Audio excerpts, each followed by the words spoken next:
so much, and we are so honored, and it's a real privilege and honor to have the Tebow family, and so we can unveil them by starting their video here. They're coming to us live from the Tim Tebow Foundation, which is in Jacksonville, Florida, and this is a really amazing foundation that helps a lot of people and brings hope and inspiration and has impact. And that would be the word I would describe that foundation. And so we're really grateful to the Tebow Foundation for the facility this morning. And I want to introduce good friends, Bob Tebow and Pam Tebow. And Pam is the author of a recent book called Ripple Effects. That is really, amazing, and you'd pick it up. And we're going to talk a little bit about ripple effects. But this morning we are with you to talk about our Voices with Parkinson Disease series. And this was a series that we founded to try to get the word out. And this really started as a project where we wrote this book that came out here right in the middle of the COVID pandemic called Ending Parkinson's Disease. You can see all my bookmarks in it. And this was a book about, what does it take to move the needle for a disease? And it doesn't just mean that you're going to move the needle by, creating some new great treatment. There are lots of things that move the needle. And so we talk about that, and we talk about the history of other diseases. And so we were humbled, when we did the research for the book, that there are, lots of things that you need to do that other people have done with other diseases that we're not doing. And so we realized, after studying polio and studying HIV and studying breast cancer, and we tell all of these stories, that we have to come to a Parkinson pact.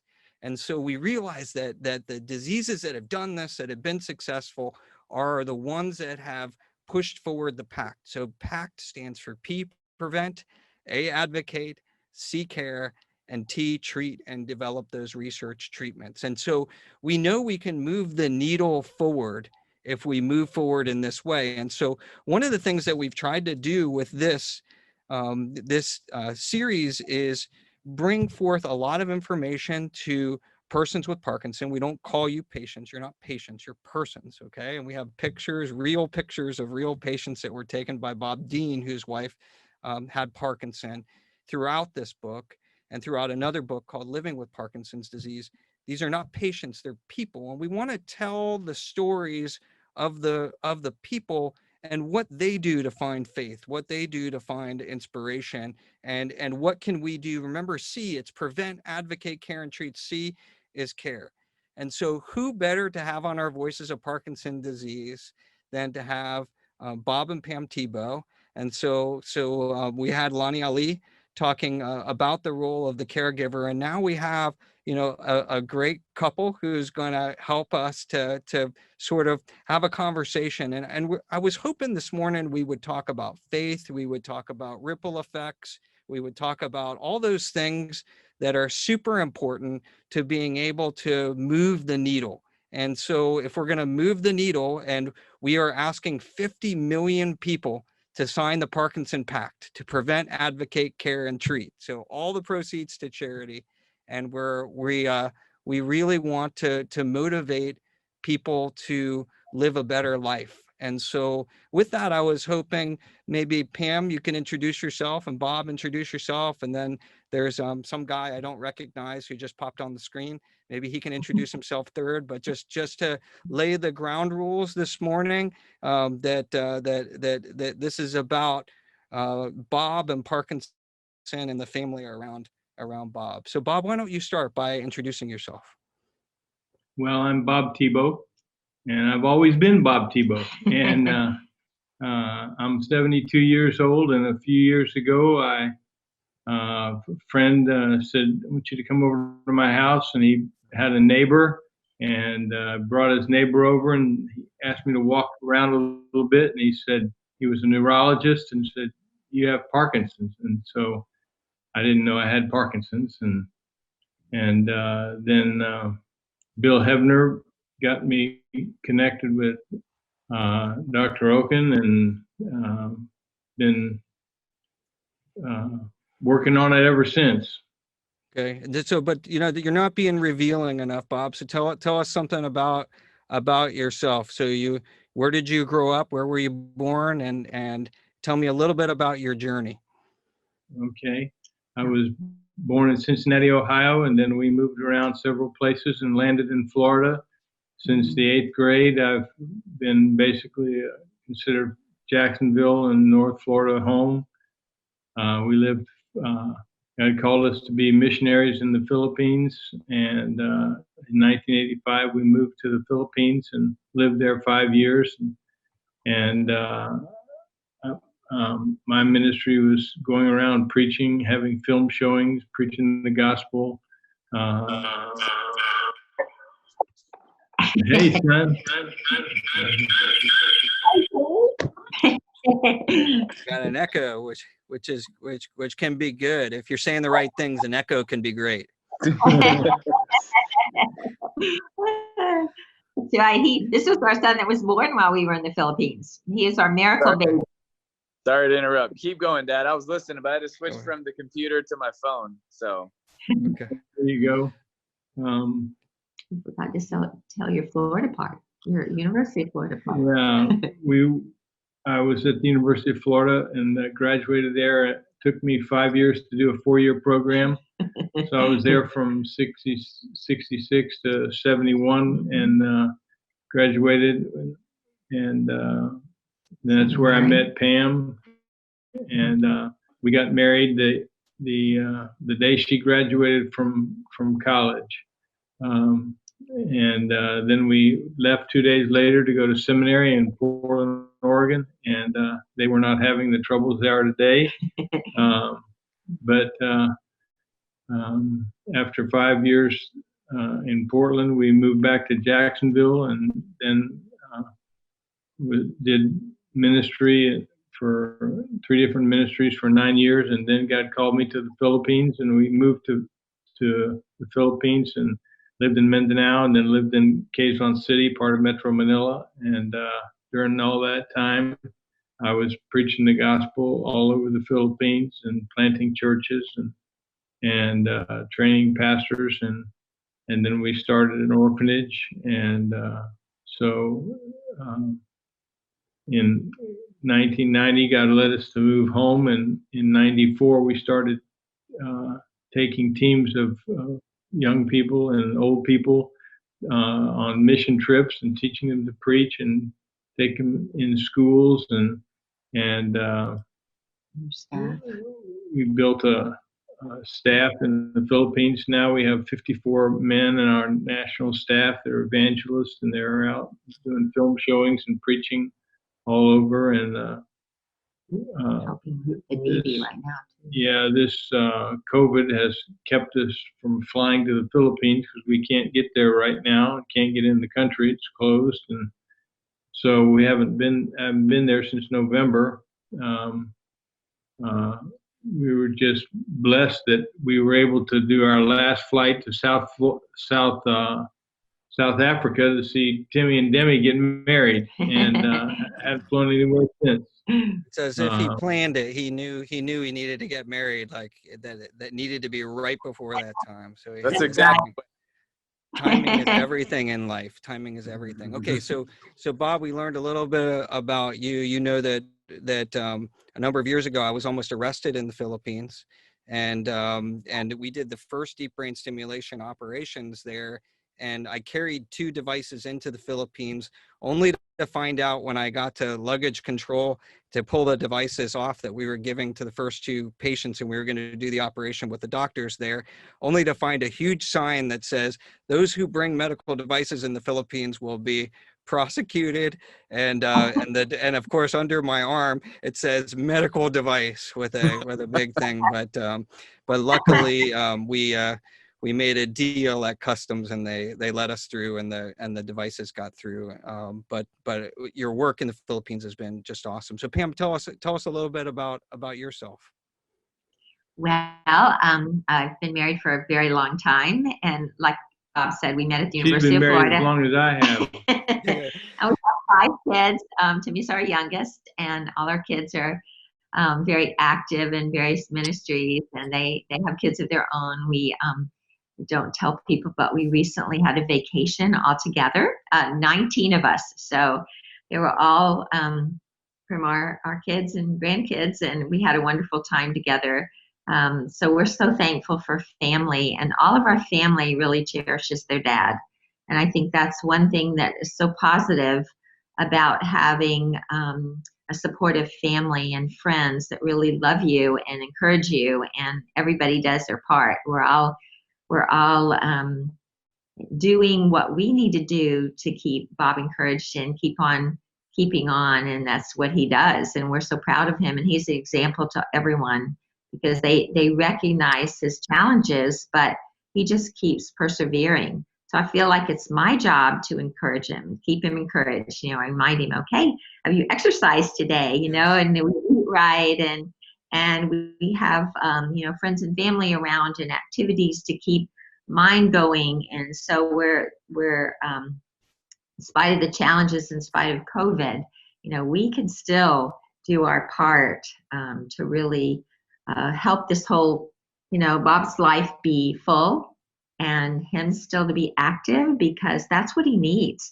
And in reading, and of course you gave me a lot of material to read, I've discovered that is an important component. That he has to keep exercising. He has to keep being involved in life, to be engaged, to be keeping his brain going. And he does that. He's reading, and he's, getting together with people, and he's still very involved in his ministry. And so I think we're working, we're doing the best that we can, but we keep learning new things. That's great. And I'll just mention that Pam has a great book out called Ripple Effects, and I know there's another book coming here, is my understanding, and so you should pick that up. And we're going to come back because I think Ripple Effects is a really important concept for Parkinson and can help Parkinson. So before I ask you, Tim, to tell and introduce yourself to the group, I'm just going to remind everybody that that not everybody knows who you are. And so I'll tell you a little story that many years ago, I was driving down the street and in my old Honda Accord, and Muhammad Ali was in the passenger seat. So after he was done going through my CDs, we had CDs at that time, and he chose Lenny Kravitz, and he put Lenny Kravitz in the thing. He rolled down the windows, and we began to have this argument about everybody knows me. And I kept saying to him, no, Muhammad, not everybody knows you. And he said, no, everybody knows me. And so we came to the first light on Clifton Road in between the CDC, very close to the CDC and Emory Hospital. We're going between two medical locations, taking some care. And he says, okay, watch, remember these. He rolls down the window. So, he rolls down the window and he looks out, and it's a bus, it's a bus stop, full of people. And he had been to Africa many times. I know that you just got married in Africa, and he used to love to make little clucking sounds. And so he starts clucking to get their attention. And a woman sees him in the car and looks and goes, "Oh my God, that's Muhammad Ali!" And suddenly this entire Atlanta corner rushes my Honda Accord, and I'm like, oh my gosh, the light's got to change. So the light finally changes, and we go to the next light, and he says, see, everybody knows me. And I said, no, Muhammad, not everybody knows you. So we get to the next light. There's a woman sitting on a desk studying, a graduate student studying, and she's sitting there, and he starts clucking at her, rolls down the window, starts clucking at her, and says, and he's looking at me like, watch this. And so she's sitting by herself. And so I'm sitting there watching this, and he's getting her attention. And finally, she's like, you got to leave me alone, man. Like, why are you hassling me? And so we drive off, and he looks back at me and he goes, all right, she didn't know me. Not everybody knows me. So with that, I know everybody knows you, but maybe you can give us a just sort of a brief description of who you are. And then also, I'll just remind everyone that you've got several books, Through My Eyes, Shaken, Know Who You Are, because it matters. So give us a little introduction besides being Bob's son. Yeah, fortunate to be the 5th kid in the Tebow family. My name's Timmy. I was fortunate enough to have both my parents go to Florida. As you heard, two of my older siblings went to Florida, and then I kind of finished up the family going to Florida. Grew up a huge Florida fan, and loved sports. Had the opportunity to play football at Florida, and very grateful for that opportunity. Loved it, and so I love just every area of Florida and how we're crushing it, and how Dr. Okun, how you're crushing it for Parkinson's, and being we love it in every area. We like winning at Florida, okay, and we like it that you're winning for us at Florida, and you're also helping Dad. So that's a double win for us. So we're so grateful for you. And I would just probably echo on what Mom said, is keeping busy, keeping active. But I would probably add to that about purpose. A lot of times I feel like people lose purpose when they either get older, they feel like they've gotten sick, or they feel like they've faced adversity and they lose purpose. And I think purpose is one of the greatest things that we can have in life, is to be able to know that we're here for a reason, that there's something we can do, there's someone we can help, there's an impact that we can have on someone's life. And that even at 72, and he's had Parkinson's for a while, he still has purpose. He was just helping us this past few weeks on our campaign of rescuing girls in human trafficking. And we have find purpose in everything, and that we can do. And so I just encourage, if Parkinson's is something that you are battling through, it doesn't mean that the battle is easy, but it does mean you can have purpose in the midst of it. And there's a, I believe that there can be a testimony out of this great test in your life. There can be someone you can encourage, you can impact in it. And so I would just encourage, those that are a part of this, that even in the midst of your hard times, that there's something that you can do with your story to make someone else's life better. And that is true purpose. Yeah, I think that that's really well said. And a number of years ago in another book we wrote about faith. And I think that we see, and one of the things that's been most rewarding for me is to see people with chronic neurodegenerative diseases. They plant the seeds of faith. They understand that what they have, but that doesn't define them, that a disease doesn't define you and who you are. And Parkinson's is actually such a livable disease, and so many people think it's all over. It's like Alzheimer's or Lou Gehrig's disease, and there's so much life. And we see now 1 in 5 patients with Parkinson, or we don't say patients, we say persons. So, we're talking about people, not patients, but 1 in 5 persons with Parkinson, they will get demoralized, and without depression or without anxiety. And so having substance and meaning in your life is important. So let me ask you all, so Bob, Pam, Tim, how do you maintain faith? Like, what's the trick to maintaining faith? Because faith is that seed that when we have a disease, we have to have faith. We have to plant that seed in order to succeed in our lives. Well, my faith didn't start when I got Parkinson's. It started a long time ago. When I was 16 years old, I went to a Christmas conference and learned for the first time that God loved me so much that he sent his son Jesus to die for me, and that he was willing to forgive my sins and give me a home in heaven, and be my father. And all I had to do was trust Jesus, and that's what faith is, trust. And so as a really just a boy, I trusted Christ and asked him to come into my heart, and he did. And he's nothing's ever been the same. And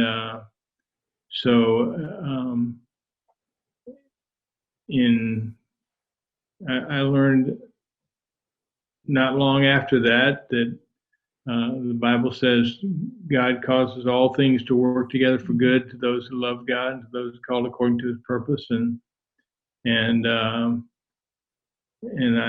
learned in 1 Thessalonians 5:18, and everything give thanks, for this is the will of God for you in Christ Jesus. So every challenge, every trial, every problem, every success that, or whether good or bad, comes my way, it's something that I can thank God for, and somehow He's going to work it for good.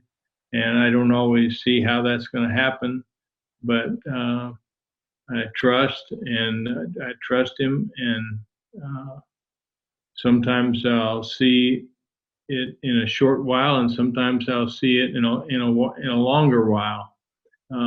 What the good is that has to come out of it. That's why you always tell people that you're blessed. One of the things that I hate to be Negative. no, I hate to say trite things that I don't mean. So when people say, "How are you?" we have a standard, "I'm fine," and that's not true. Not everybody says fine is not fine.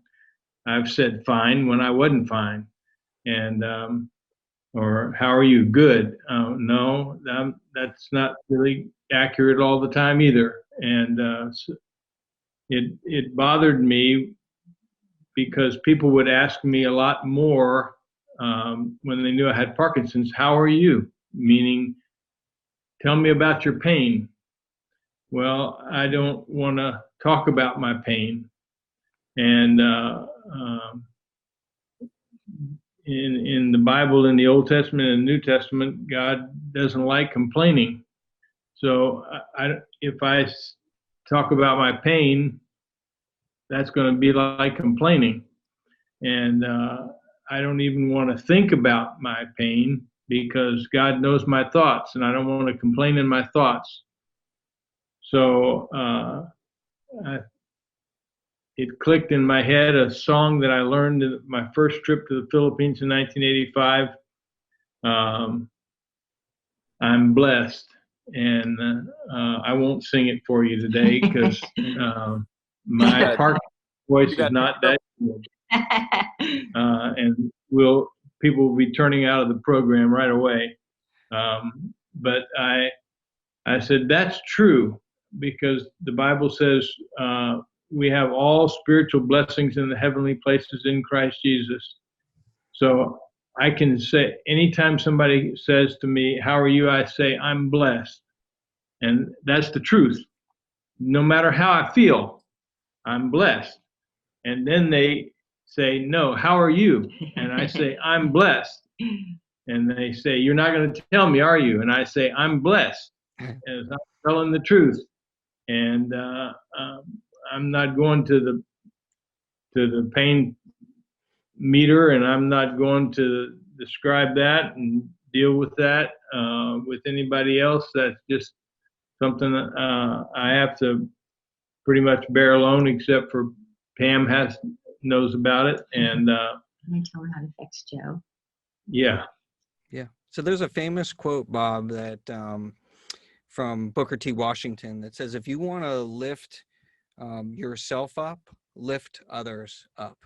And so, what I hear too, and because we're speaking to a Parkinson audience, so this is the Voices of Parkinson webcast, for the Ending Parkinson's Disease Project.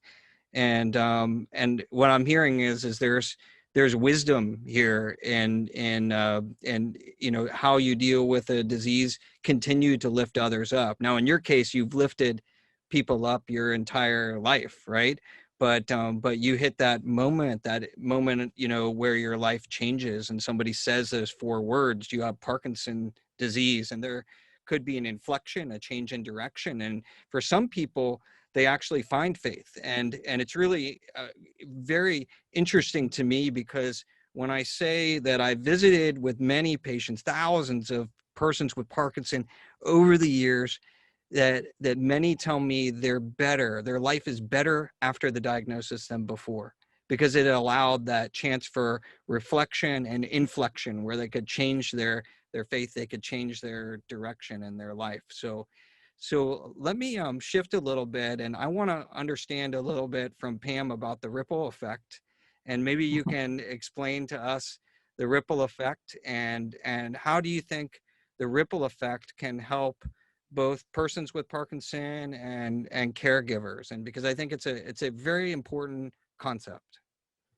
It is. In fact, I have a great example of ripple effect. Ripple effect is really impacting people who impact people. You know, we all have a sphere of influence, and we need to use it carefully and strategically. And as Timmy pointed out, have a purpose in that.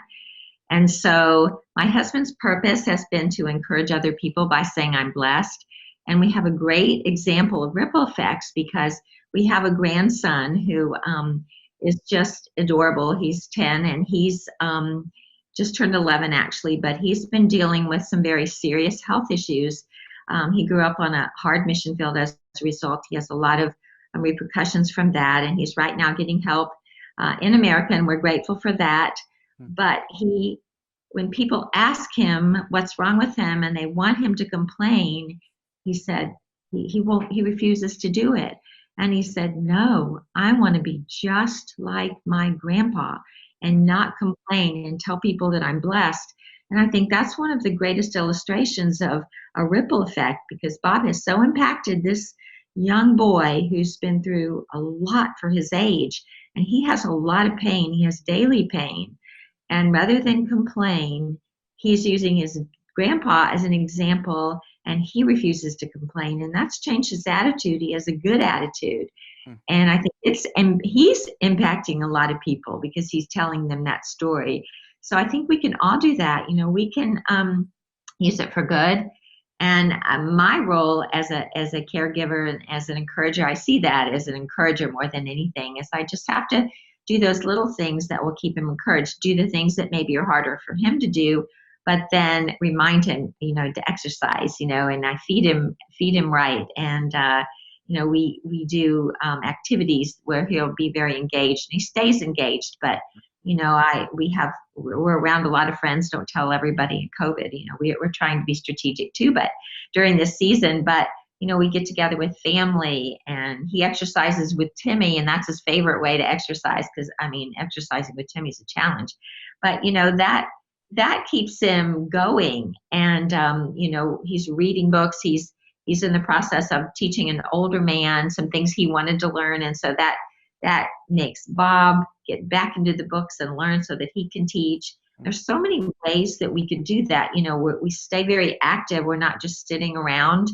and, you know, waiting for the pandemic to pass, but even during a more active time, you know, we want to stay very involved and do those little things. Like you were the one that told me to give him a glass of water first thing every morning and put salt in it. So because Parkinson's medicine will cause you to be dehydrated, that was such a simple solution. But it worked great. You were also the one that set his alarm on his phone so that he could take his medicine on time. And so you've been a big help. But you know, I try to do those things that'll encourage him too. But you've been such an encourager, and we're so grateful to have you as our doctor. So blessed, and you know, so very, very grateful. I think to add to that point, and I want to hop in there, Mom and Dad, is, you know, I agree with what Dad's saying about not complaining, but I think it's important for everyone to understand too that why he's doing that is to encourage people that even it's not that the pain's not real or the disappointment's not real, but that his faith can overcome that fear or that doubt or that pain or the unknown, and that even above the pain is him understanding that he's blessed more than he is in pain. I think that's important, but I also think it's important that people understand that it doesn't mean that you can't share your story, because it's important to be able to share your story and have those you can share with and tell your story. But there's a difference between sharing your story to encourage others and sharing your story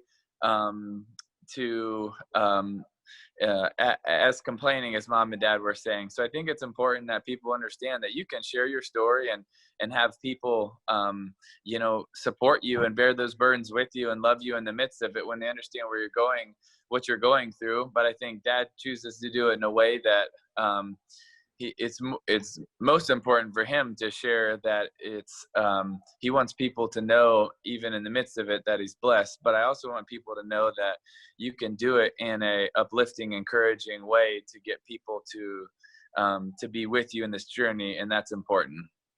So I want to ask you, and I think that's a really, really strong point. And I want to ask you, Tim, so to follow up on that point, you talk about know who you are, it matters who you are. Now I want you to speak toward our care partners and caregivers for Parkinson, because a lot of times they forget who they are in the process, in the journey, and how important it is for them to have an identity. So I was wondering if you could comment on that. We know the research shows us that if you don't have a strong care partner and you don't have a strong relationship, that you end up more in the emergency room, more hospitalizations, more complications.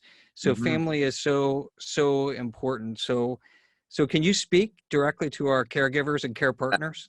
Absolutely. I think I really believe that we are created for a community, for relationships. I think we're created for a relationship with God first and each other second. We're meant to have relationships, and when those aren't in our lives, there's something that's missing and lacking. And I think that is so important. And for the caregivers and the care partners, I would just encourage you to encourage those family members or friends or loved ones that do have Parkinson's, that they can still have purpose, passion, and meaning in their life. It doesn't need to end because they have Parkinson's, because they're fighting something that's uphill. But I just truly believe that a lot of times our greatest influence comes from our greatest could be tests or tragedy or hardship. And that's when, the mountaintops are really fun, but the valleys is where we learn the most, is when we get to find the most, is when we get pruned the most, is when we get tested the most. But that's also where the best stories and the most encouragement come from. I'm so grateful for the highs in my life because it gave me a platform, but I'm grateful for the lows because it gave me a testimony. And the lows can give you a testimony, because your test sometimes can be your greatest testimony. So if you're someone that is fighting this right now, then there's someone else that needs to hear your story. There's someone else that needs to be encouraged by you. And it could be your family, it could be your friends, it could be people in your neighborhood, in your community, whatever it is. But there's someone you can influence. And that's why one of the reasons Mom wrote a book on ripple effects is because it was something that she shared with me and my 4 siblings our whole life, is that doesn't matter where you are. If you have a platform of 3 people or a platform of 300 million people, that you can have influence in their lives. And we also believe that you're meant to have meaning, and meaning comes in influencing people. And if for good, are the people around you, is their life better because you're in it, or is it worse? Our goal, and my goal, has always been that the people that are in my life, their life is better because I'm in it. That's my goal. And I would encourage you that you might think, well, I don't have a huge platform. I don't, I'm fighting this hard disease, but people can watch and see how you handle it, and see the determination, and see the perseverance, and see the heart and the kindness you have in that. And their life can be impacted by it drastically. And I think some of the biggest impacts that I've had is probably from the harder times in my life, not the easy highs in the mountaintops, but it's in the valleys. And I can only imagine how this feels like a valley to so many people probably on this call. But the valley doesn't have to define you. It can just create the endurance in your heart and in your life where you can use it for such good. And that would be my encouragement, is that you can set a standard for the people around you of how they're going to handle the trials in their life. Yeah, I think that's beautiful. I think that's absolutely beautiful and absolutely right. I want to read a quote for you, Bob, and I want to get your reaction. This is a quote from the book Ending Parkinson. It says, "Seeing what's in front of us. Some conditions like colon cancer can remain hidden for years. Parkinson's, though, has so many visible features that when they're present, the diagnosis can be readily made. But despite the multitude of clues, many are not diagnosed because patients or physicians erroneously attribute their symptoms to aging or failure to appreciate the issues. And in addition, some may not know many of the aspects of Parkinson's are treatable. So when I read that to you, what does that mean to you as a person that's gone through the journey?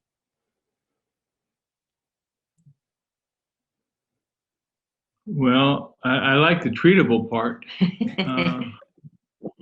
Uh, there, you know, the first sign, one of the first signs was uh, shaking in my hands, but medicine.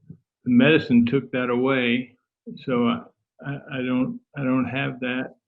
Um, you know,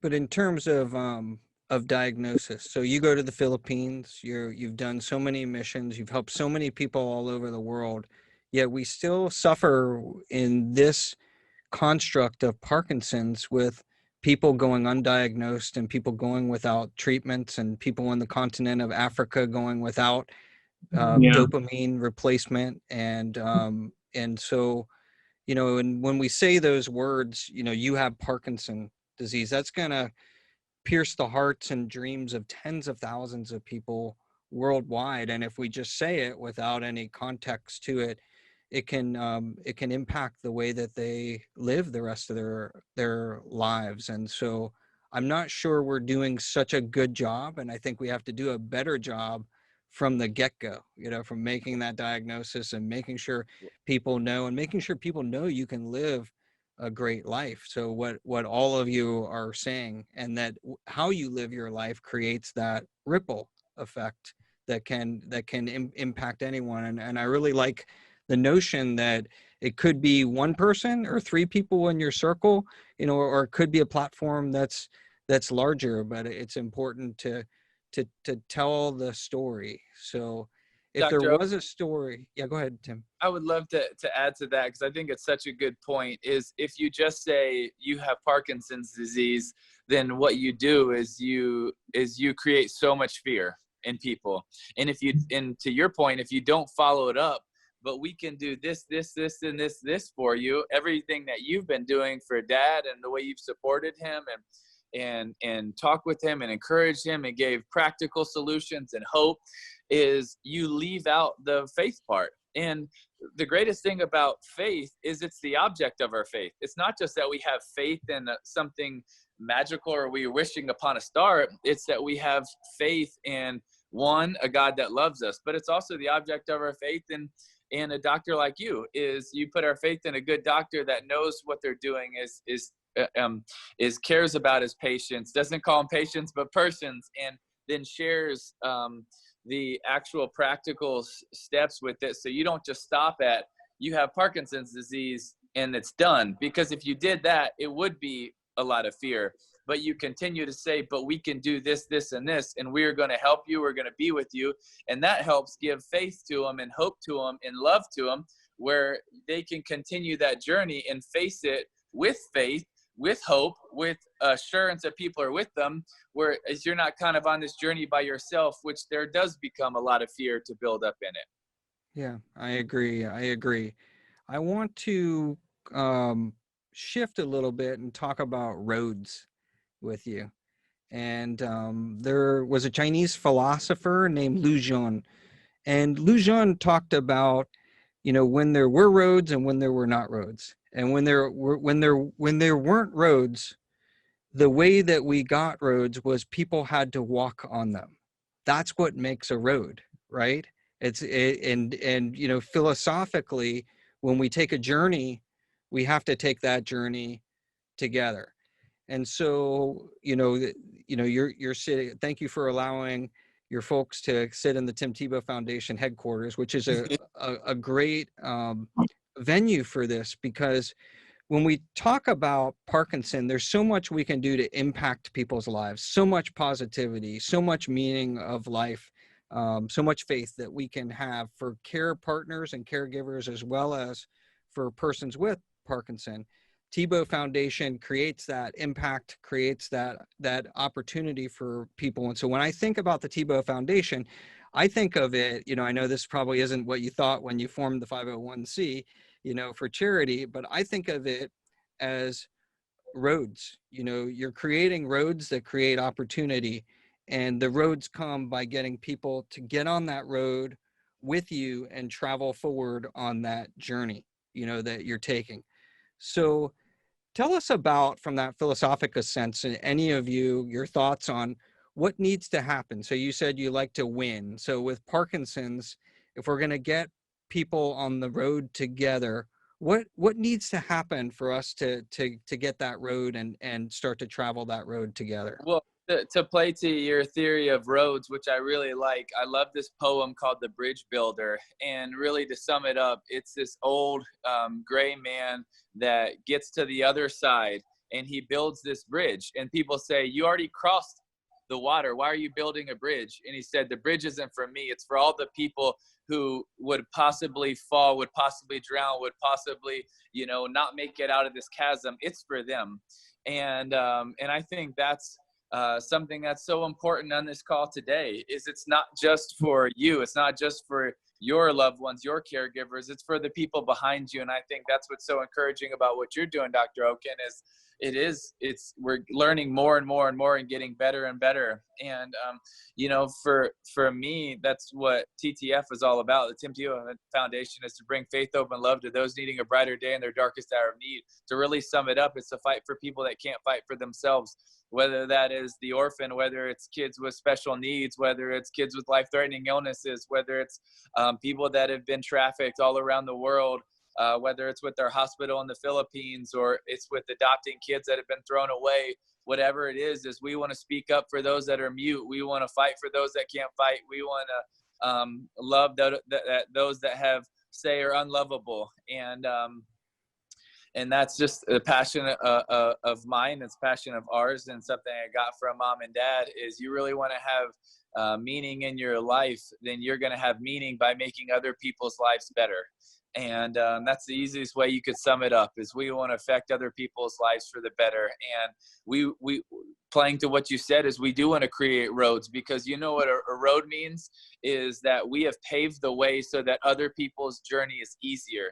It's a little bit better. It's a little bit smoother. So there's not a rock they stumble. There's not a rock they trip on. There's not, we are going to remove obstacles so someone else's life can be better.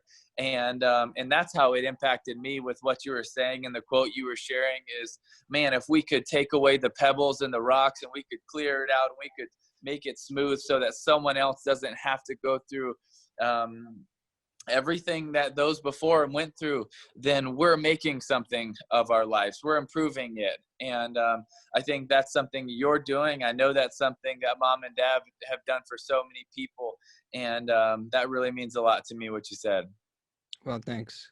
We appreciate it. And Pam, I look like you wanted to say something about roads. No, I just agree. And Bob returned home from his appointments just this past Monday, and he was so encouraged. He got right on the elliptical. We ordered things for physical therapy, because he's seeing what he can do physically, when he's learning mentally, how to keep walking straight, the specifics.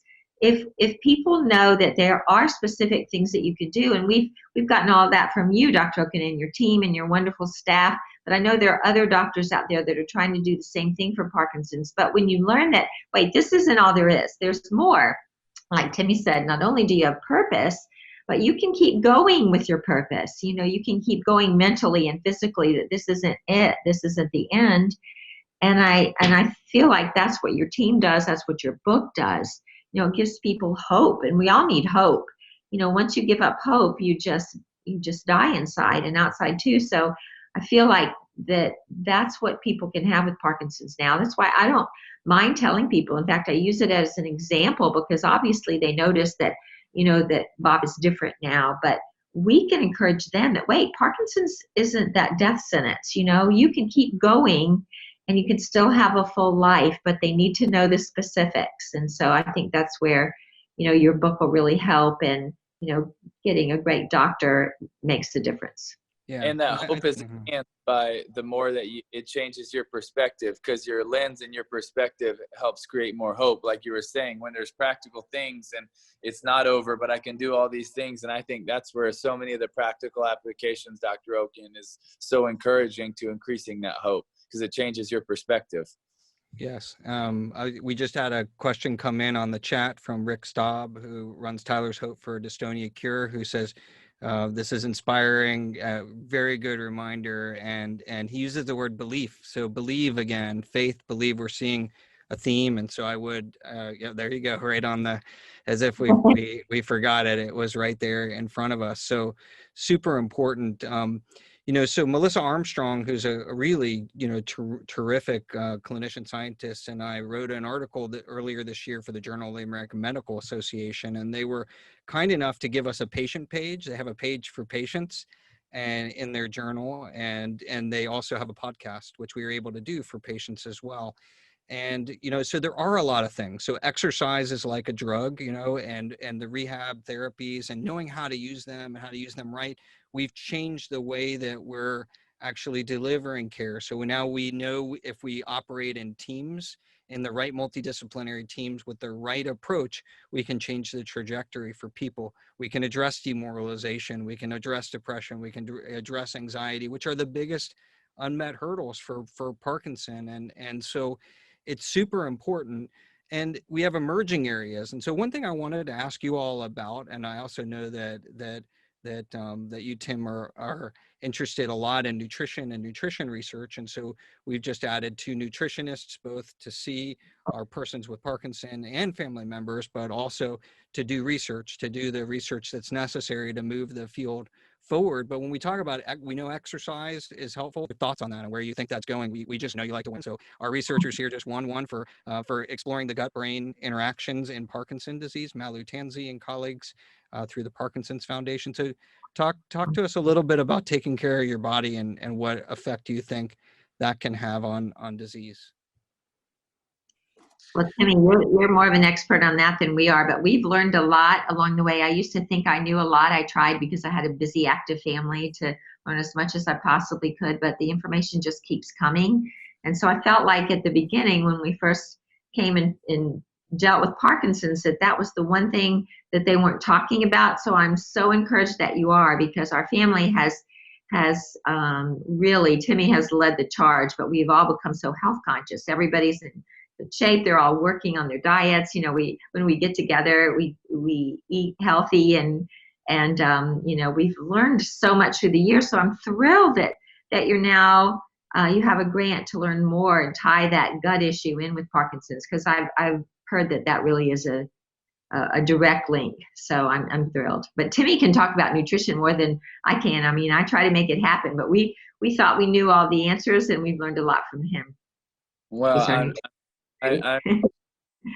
I'm just someone that cares a lot about it, because I think we have, one life, one opportunity, and we talk about it in a lot of other ways, but we forget to talk about it in our bodies, and everything that we consume is either giving life or it's taking life. And so are we choosing to go out of our way to give things that are going to be better for us, or are we going to give things that are going to take life, that are going to take joy, that are going to make us maybe instantly feel a little bit better, but in the long term be worse off? It's something that I just with so much of the food that we consume here in the US is pretty disgusting. And so I would just encourage people to eat real, to eat clean, to get rid of the sugar in the process, and food, and as clean as possible, because we really got to remember that food does really give us life, or it takes life, and it can take your energy and even take your joy. And so are we making the choices to go out of our way to take things that are going to really help us in this battle, in this journey of life?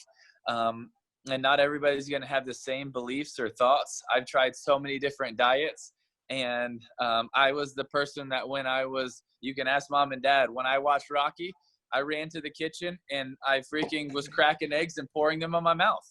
And when I heard about another friend of ours that became 6'5" and really big because he was drinking a lot of milk, I started drinking a gallon a day. I've done every, so many different diets. The one that has really worked for me has been a low carb, low sugar diet, a modified keto diet, a little bit more protein, because I'm training a lot.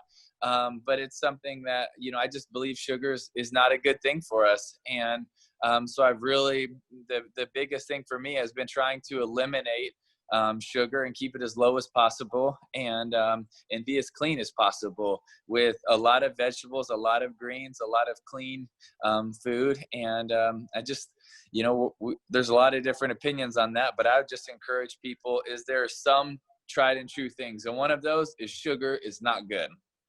That's right.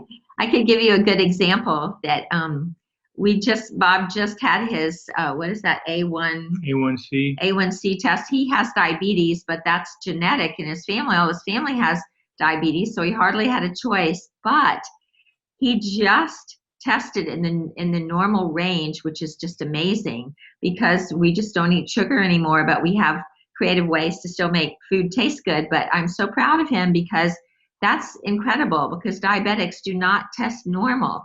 So that's a real step in the right direction. So aren't you proud of him, Timmy? And he was in the field with me walking back and forth yesterday as I was running. Did the infrared sauna for an hour. We're doing everything we can, but I agree with the just eliminate the sugar if you can. There are a lot of alternatives to that, that you can use in place of sugar. So we're not the junk part, but we're learning, and it really is making a difference. So we're grateful. There's a question here about coffee and Parkinson, and I can tell you there is some evidence that caffeine and coffee help some of the Parkinson symptoms in moderation. So I think that the group here that's watching live, and this will be also rebroadcast to a lot of people, they want to know, do the Tebows drink coffee? Do they think that's good? We do. Yeah. We do. Yes. Okay. Is that a yes too, Tim, or is that a maybe? No, Yeah. we drink. I don't have a lot of caffeine. I just have it in spurts. So when I do have it, it's very effective.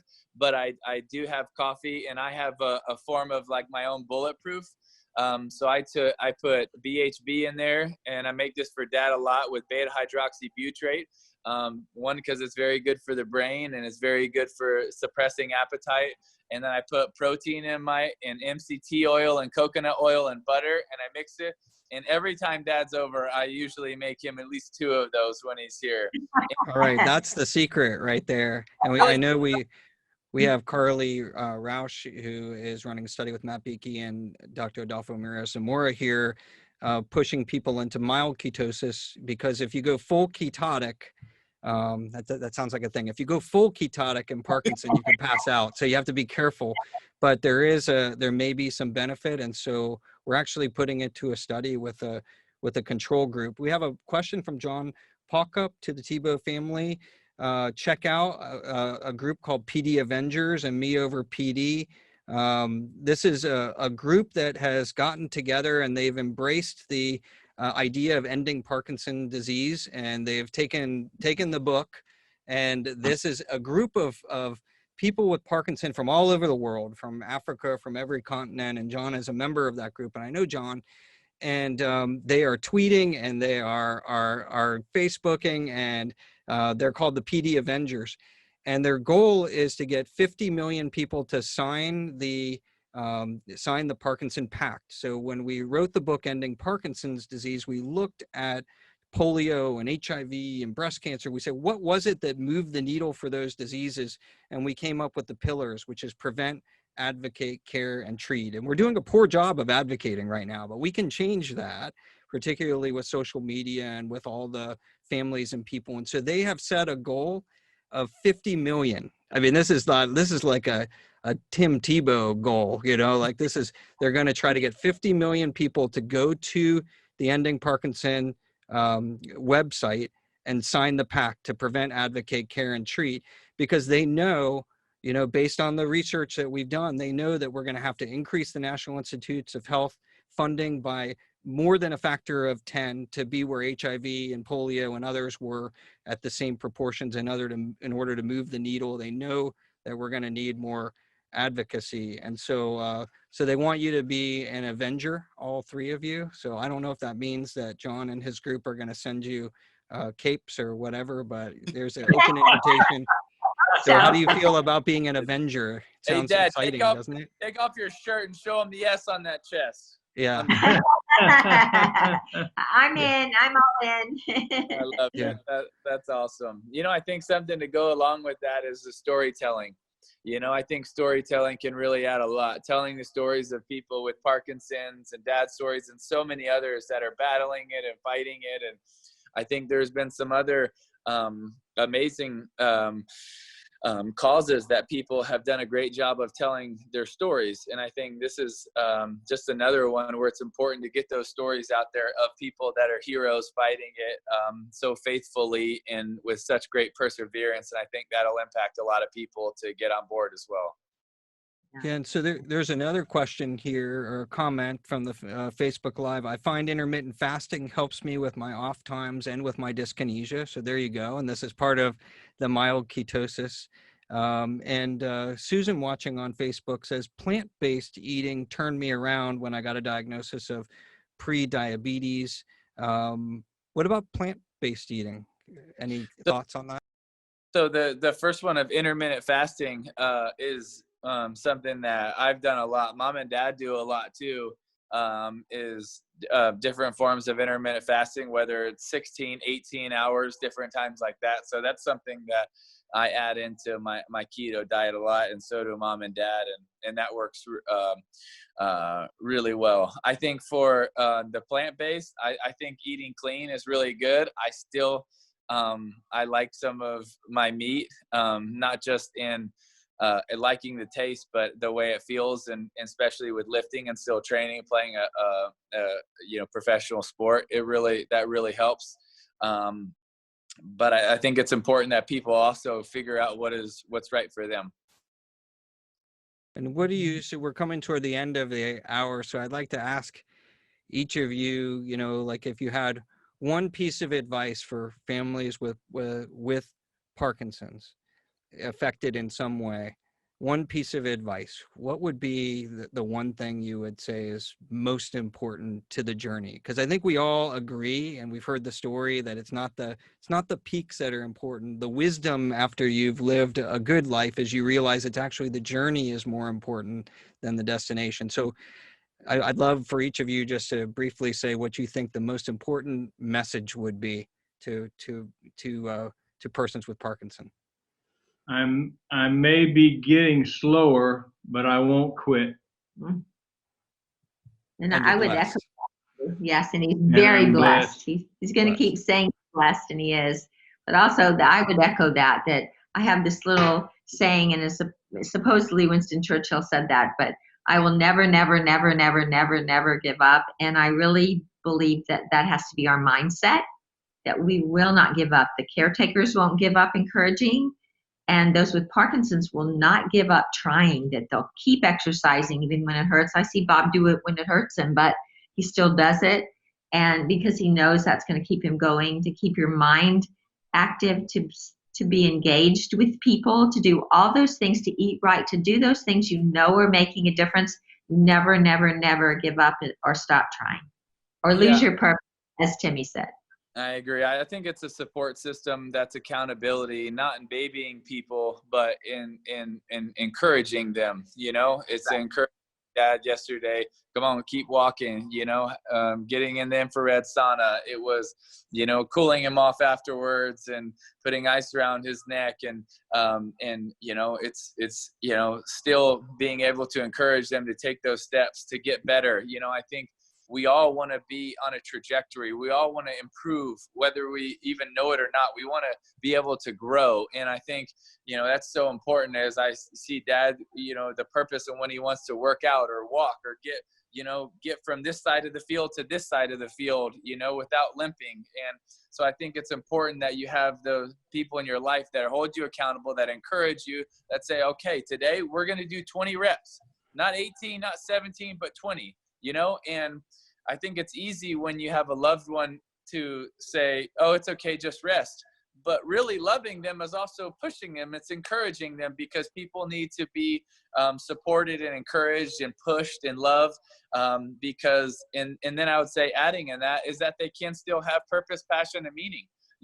Still do what they love, find purpose in it, and have that meaning in it every day. I think that's how I encourage people. That's fantastic. Well, I want to thank all three of you, and I just want to say how grateful we are that you're willing to share your stories. And I heard here something that's very important, and I would say the one message that I would put out is tell your story. Tell your story over and over to anybody who will listen. And it's really important. It's really inspiring, and that's part of the idea of this Voices series. I have a feeling that the Tebow family and the Tebow Foundation is going to get capes from the Parkinson Avengers group. It's just it's a premonition here. My wife is yeah. Yeah. And Super so woman. all the proceeds for this book, Ending Parkinson's Disease, are to Parkinson's related charities. And we hope everybody goes to Ending Parkinson's Disease website. You can Google it and signs up. 50 million is a robust goal, but as Timmy says, we like to win. So we want to change the trajectory for advocacy. We want to change the trajectory for prevention. We want to change the trajectory for care and for new treatments. And so we're so grateful to you. I want to also say, everybody, please support the Tim Tebow Foundation. It's tremendous. I know that his whole group was coming through the Fixell Institute, the Norman Fixell Institute for Neurological Diseases, just a few weeks ago, and talking about helping and impacting the lives of kids and children and giving voices to people. Autism is something that's in the hearts of my wife and I and our family, and so we're so grateful to the Tebow Foundation and for all of their work. So everybody continue to support them for giving voices to those who don't have them. So thank you so much, and it's just been an honor to spend an hour with all of you. Well, thank you so much. Thanks for representing Florida so well, and thanks for helping Dad and so many other people. We're grateful. We are grateful. Thank you, Dr. Okun. I'm blessed. See you guys. Bye. Bye-bye. All right. Thank you. Have a great day.